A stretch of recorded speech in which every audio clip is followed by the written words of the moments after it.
so much for having me. I'm so excited to be here today. Thank you, Alicia and Julia and the Chamber and Mayor for being here and for getting us started today. So again, I am the owner and chief strategist of Hybrid Strategies. So we are a public relations, branding, and messaging firm. And today I'm going to talk to you about social media one-on-one. Oh, let me get this going. Bam, there we go. All right, there we go. Social media one-on-one for small businesses. So primarily at Hybrid Strategies, I work with a lot of women and minority-owned small businesses. I work on economic development and community development projects, some nonprofits, and also some government communication and policy. So I've worked across a lot of industries over the last, I'd say 8 years that I've been doing social media. I kind of really got on board with social media when it was just kind of becoming a thing. So that was a good thing and a bad thing for me. But it is definitely a niche market, and I think as we continue moving forward, in the future, it's going to become more and more important because now everyone lives their life online. And if you're not on Facebook or Twitter, it's like you don't even exist. You're not even a real person or a real business. And one thing, especially being a small business owner, a lot of people come to me and they say, you know, I was interested in this business or that business, but when I went to see their Facebook, they didn't have one. So it made me question whether they were even a legitimate business or not. Or maybe I went to their Facebook and they only had 4 posts in the last 3 months, and I wondered, well, are they even active? Is there anything going on? So it's so important to make sure that you have a robust social media presence these days. So I'm just going to briefly kind of go through our social media platforms. We all know Facebook, of course, everyone knows Facebook, Twitter, LinkedIn, Instagram, and Snapchat. Those are the big 5. There are some other smaller ones, but those are the ones that are the most popular. So real quick, Facebook is the most popular channel, 2.2 billion users worldwide. So out of 7 billion people, that's a third of the whole world is on Facebook right now. So obviously a huge outlet for contacting people. I see Facebook as sort of a community message board. You know, most of your Facebook friends are going to be local. It's your friends, it's your family. Not a lot of people have Facebook friends in other states or other countries unless you actually know those people. But it's going to be people in your surrounding area that you interact with on a regular basis. So the good thing about Facebook is it gives you the ability to target your audience by your location and demographic info, and we'll get more into that a little bit later on. So Twitter, 330 million users worldwide. It's short messages under 280 characters. It used to be 140, but they doubled it up to 280. So the good thing about Twitter is it has the ability to reach a broad audience through the use of hashtags, and we'll talk about hashtags a little bit more. But the thing about Twitter, you've seen the tweets that go viral. You know, someone can make a tweet somewhere and it just hits the right group, hits the right hashtag, and somebody retweets it, and then a celebrity retweets it. Next thing you know, it's all over the place. So that's one thing that Twitter has an ability to do that Facebook not so much. LinkedIn, so 467 million users worldwide, which actually surprised me that there's more LinkedIn users than Twitter users, but there are. So for those of you who don't know about LinkedIn, and with you all being business folks, you probably do, but it serves sort of like your online resume. It gives you the ability to connect with other industry professionals. I've found clients through LinkedIn. I've found job opportunities through LinkedIn. So LinkedIn, I can attest personally that it really does work. Instagram, so 800 million users worldwide. That's huge, almost 1 billion. So the focus is photography. For those of you who have Instagram, it's pictures. You can add some language or some copy, but really the eye is going to be drawn to the image. The focus of Instagram is mostly going to be travel, food, fashion, things that are really eye-catching and appealing. Facebook owns Instagram, for those of you who didn't know that. So when we talk about boosted posts a little later, when you boost a post to Facebook, you can also opt to boost it to Instagram as well and also hit that audience. And that audience is going to be mainly in the 20s and 30s, so a little bit of a younger millennial group. And Snapchat, 187 million users worldwide. It's a short video, it's live. The audience is going to be teens and 20s. It's used mostly for recreation, but with its growing popularity, more companies are now starting to engage with the Snapchat users. In fact, I read an article the other day that McDonald's is hiring people through Snapchat. So I'm not quite sure how that works, but they figured out a way to like. I don't know. Depends on where you are, and if their if their coffee machine is working or their icy machine is working, you never know. Okay, so just some general posting tips. And before I continue, I don't want to be talking like at you. I want to be talking with you. So if anybody has a question at any time, just feel free to raise your hand, and we'll go ahead and address it. So some general posting tips. This is just general across the board. I've worked in all industries during the last 8 years of my career. I mean, I've worked with, goodness, I worked with the Arkansas Soybean Promotion Board, right? So let me tell you, when you're trying to create content to make soybeans sound interesting, it can be a bit of a challenge. And I know way too much about soybeans. But soybeans, AR Kids First, Arkansas Breast Care, so anything from health to children to wellness to, I've worked with the manufacturing industry. I've worked with Valdor Electric out of Fort Smith, and they do drives and robotics and things like that. I've worked in government. I've worked in outreach and education, the arts. So what I've put for you together today, these are really just general posting tips that regardless of what your industry is, these tips will be helpful just across the board. So number one, use visually stimulating imagery. And I'll have a few examples later, but nobody wants to see a bland, flat, matte, boring picture. I mean, it's not going to catch your eye. We have such a visual society, and when you're scrolling through your Facebook or Instagram, you don't want to see a picture that just, you don't know what it is, or the colors are muted, unless you're going for that kind of artistic look. But use something that's going to pop. So I would avoid generic images and language. I know sometimes you look at the clock and you say, man, it's 4 o'clock, it's 5, I haven't posted today, let me go grab something. But the whole clip art thing, you just grab some little corny image and post that, it really doesn't do anything for the audience, in my opinion. I had a client earlier this week that I was kind of giving them some social media tips, and every Monday they just post this picture that says Happy Monday. That's it says Happy Monday. I'm like, well, what are you trying to accomplish? Is it Happy Monday coming to the office? Is it Happy Monday we have a special? Is it Happy Monday come to our website, refer a friend? What are you saying? Just to say Happy Monday it's not doing anything for you or for your company. And this was actually, I won't say which, but it's an apartment complex. And just a quick fix. I said, so every Monday they have snacks and cookies and drinks and things like that in the office. I said, why wouldn't you take a picture of that?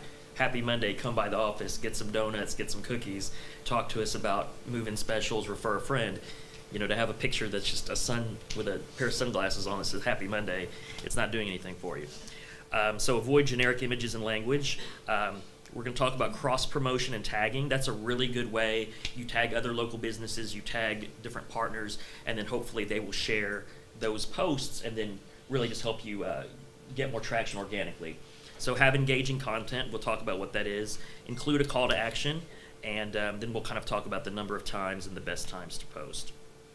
So some examples of visually stimulating imagery. Smiling people. You all want to see a big smile on somebody's face when you're scrolling through your Facebook or your Instagram. Children, that always works. Diversity. So make sure you have diversity. I'm gonna tell you a little story. When I was working for the Delta Regional Authority, I was doing all their social media for a region of 8 states, 10 million people. So it was Small Business Week. And the Small Business Administration shared this little meme, this little picture they made, and it had this little cartoon character, and each of them was wearing a different hat to kind of symbolize a different industry. And there was maybe 20 of them on this meme. So I shared it. I thought, hey, this is a Small Business Administration. This is kind of their thing. This is their week. I'm going to share this. So about 30 minutes after I shared it, I get a call from our Washington, D.C. office, and they said, what's going on with that image you shared? And I said, what do you mean? And they said, well, it has 20 little cartoon heads, each one wearing a different hat, but they were all Caucasian men with blonde hair and blue eyes, like every cartoon image. And I didn't even notice that, to be honest. I just shared, that was Small Business Administration's post. But then afterwards I was like, oh man, they kind of missed the mark on that. It should have had men, women, African Americans, Asian Americans, Hispanic Americans, Caucasians as well. So if you do use stock imagery, or even if you take photos within your business, it's good to highlight some diversity. Animals, people love seeing dogs and cats and birds and all the little cute puppies and kittens. Action shots, so things kind of in motion, instead of just a static image of you sitting there. I mean, maybe you're shaking someone's hand, maybe you're helping them sign a contract or a lease. Something that shows motion. And of course, bright colors. So I'm going to give you a little trick. Every time I post a picture, that I take with my cell phone, I go in and I edit it, and I kind of boost the contrast a little bit, and I boost the saturation of the colors a little bit, bright, just a tad. Not so it looks crazy like Technicolor, but just give it a little bit of a bump, so then it's going to pop a little bit more. So here's a few examples, and this is one that I was showing that apartment complex. They had posted that their pool was open, and they didn't post a picture. I said, well, the pool's open, no picture? Come on, take a picture. And this is a stock image, but you've got a family. They're smiling, they're happy. It's got children, it's got bright colors, and it's an action shot. Missing a puppy. Missing a puppy. This is kind of a retail shot, and I mean, and I like this because instead of just, again, a flat image of clothes on a rack, it's kind of at an angle. You know, with the fancy cell phones now, you can do that blur feature in the background. So that's something that, because of the angle, because of the blur in the back, it would kind of stand out to me if I saw it. This one, I mean, here's a child. We're showing diversity. He's playing with these bubbles. It's colorful. It's an action shot. So just things like that. And of course, tailor make it towards your business, whatever that may be. But these are just some general tips. So cross promotion. It's going to encourage the likes, the shares, the retweets on Twitter. So when applicable, if you are sharing somebody else's post, or maybe they have an event going on in the area and you want to share that, add the URL to that website. Just kind of give them a little helping hand, because they're going to do the same back to you as well. For example, let's say, well, the Chamber, I know you promote a lot of events, whether you're hosting them or not. You know, the Chamber can post about an event going on that's being hosted by whatever organization. Add the URL to that organization. So, you know, this organization's having this event in town. You should check it out. Visit www.whatever.com. Just a rule of thumb, the fewer clicks that you give your consumers to go through, the more likely they're going to do it. I mean, if you have to click 5, 6 things to find the information you're looking for, you're just going to give up. And we've all done it. You've gone shopping online and you're trying to find the right thing, or you're trying to find some information. You go to a website, and after you've gone through 3, 4, 5 pages, you're like, you know what? Never mind, this is too much. I'm going to go check out a competitor. So that always helps that organization if you go ahead and put that link right there. And then hopefully they'll see it and do the same thing back to you. So using tags and hashtags as well. So when we use tags or hashtags, on Facebook, use that little @ symbol, and you want to tag persons, organizations, schools, different departments, businesses, venues, cities, whatever that's associated with the post, that can help you get more attention to your post. Because if they see it, they're going to tag it. And I'm going to give you a little tip. People in general on social media are lazy. They really don't like to post. It's a lot of work. I mean, it is. You've got to create the content. So if you're creating good content regularly and you're tagging other people, they're going to say, you know what, that post is pretty good. Instead of me writing my own post, I'm just going to share their post. So then now you're getting your organization's post to maybe a new audience. So for Twitter, and sometimes you see hashtags on Facebook. It's more of a Twitter thing. But on Facebook, it was just Father's Day. There was a lot of like hashtag Father's Day. But hashtags, you hashtag topics, places, or other nouns. Basically anything that may be considered a search term, because that's really what a hashtag is. If someone hashtags Father's Day and I click Father's Day, it's going to pop up every post that was associated with Father's Day.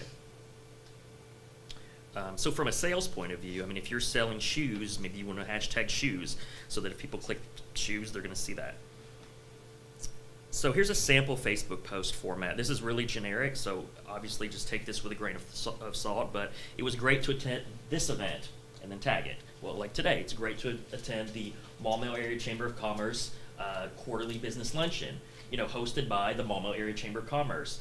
And here's the organization, and there's the location, and you tag the hotel as well. You can learn more at www.MaumelleChamber.com. That's not the website, is it? The MaumelleChamber.com, okay. Nailed it. Just making sure. Everyone do that now. I'm just kidding. And then include a photo, because again, people want to see a photo.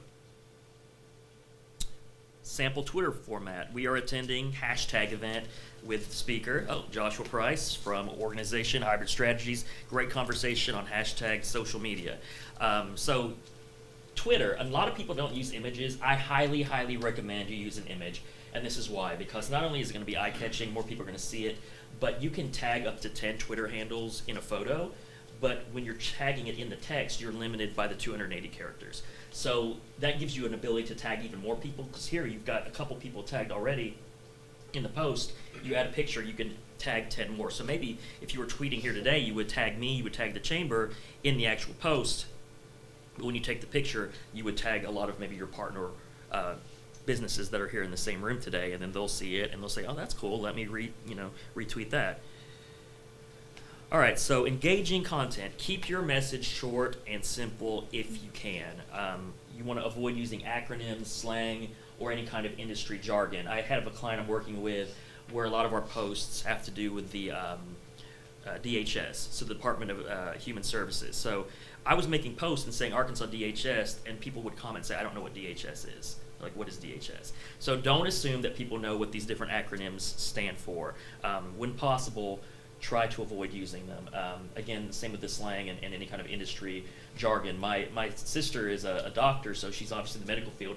And when I'm talking to her, sometimes she'll just say, "Oh, you know, so and so's this level and this level wasn't good." I'm like, "Wait, what are you talking about? Like, I don't know what that is." So avoid any kind of industry jargon that the average person may not understand, and then avoid that read more button if possible. I know you've all seen it. And the post gets too long and it says read more. So how many people? I want to see how many people actually click the read more and read it. A few. A few. A few. Well, how many people have had that friend? You've had that friend on Facebook, right, that goes on the Facebook rant, and they're like, "I just want to take a minute out of my day to say da da da da da," and it's got the read more, and then you click it, and it's like this long on your screen, and abort mission. exactly. So no, thank you, I'm good. So if you can avoid I know sometimes it's unavoidable. Sometimes you want to put all the information out there, especially if you're tagging different groups and whatnot. But in general, you want your message to be short and sweet, and that read more is really like an anathema to some people. They see it, it just scares them off. So, yes. Paragraphs are important. Don't just go long, because I write stuff that I'm writing in my book, and I'll write a long thing, but I make sure it's like 3 sentences, paragraph. Right. I could skim through it real quick, but if you just go real long. Yeah, if it's really long and you want to break it up, then that could work if it's something that you want to say. You can also use bullets in Facebook, or you could put like a little dash and say, here's some 4 things. Break it up in different ways. So as far as engaging content, continued, today, small businesses, it's really important to create that sense of community, that you've got that engagement with your customer. So that's something that you can talk about in your posts. Highlighting special offers, of course, local events. That's always a safe way. If it's time to post, you're like, I don't know what I'm posting today. I've already posted about our special offer. I've already posted something about the business. I don't know what else to talk about. Well, find a special event. That's a safe, quick, easy way, and it's engaging your community. And hopefully, somebody will see that and see that you're a part of the community and share your post as well. Again, I was talking about apartment complexes, but this could apply to any businesses. But your employee or resident, pet of the month, highlight somebody that's on your staff, highlight somebody in the community. That's always kind of a quick, easy way to get some content out there that people really gravitate towards. So, call to action. Visit my website. Call me, email me, watch this video, contact this third party, donate to this nonprofit. I'm not saying that every single post you make should have a call to action, because sometimes it's not applicable, but I would say 90% of them need to. And it's always safe to just say, learn more, here's my website. You always want to drive traffic back to your website, right? So that's a safe one. Who has heard about lean forward versus lean back social media? Has anyone in here ever heard that term? Okay, I'm going to grab my phone so I can show you. So this is lean forward. You seen these folks? If you've seen me, it was probably me. This right here. So that's the lean forward social media. So lean forward social media is social media consumed on the go. So that's your Twitter, your Instagram, your Snapchat. It's quick, it's 280 characters, it's a picture, it's a short video, and folks are kind of just checking that all throughout the day. I'm not going to ask for a show of hands, but people will check when they go to the restroom, they get a little break, they go outside, maybe they smoke, they check. So people will kind of consume this all throughout the day and check on it whenever they've got a spare minute. Lean back is more you get home, long day, you're going to lean back and say, man, what did I miss on Facebook today? What's been going on? So so lean back is media that's going to be consumed at leisure. That's your Facebook, that's your LinkedIn. Instagram can kind of go either way. I know some people that they'll go home and then they'll just kind of scroll through Instagram. But this is something maybe people do at lunch. Maybe they do after they get home, dinner's cooking, and they just, let me get a break and have a seat at the dining room table and kind of see what I missed throughout the course of the day. So depending on where your audience is and how you're trying to reach them, that will kind of help you figure out what are the best times to post. If you've got a lot of Facebook followers, maybe posting just randomly throughout the day isn't the best time because they're at work and they're not going to be on Facebook. But maybe at lunchtime would work because they've got a little break. Or maybe you post at 5:30 knowing that they'll be home by then and be sitting down and looking at their Facebook. So that's something you kind of just have to personalize depending on what your business is. So that being said, number of times to post, kind of the best practices. Facebook, 3 to 5 times per week. Every other day is good. You can do Monday, Wednesday, Friday, and then the other week you can do Monday, Tuesday, Thursday. You can mix it up. I think it's fine to post every single day on Facebook, but if you don't really have that content, I would rather you post something that's meaningful than just post randomly just to post. So 3 to 5 times is a good number. Twitter daily or as needed. The reason I say as needed is if you have something special going on and like an event, you may tweet like 20 tweets while you're at that event. You may do like the whole live tweeting thing.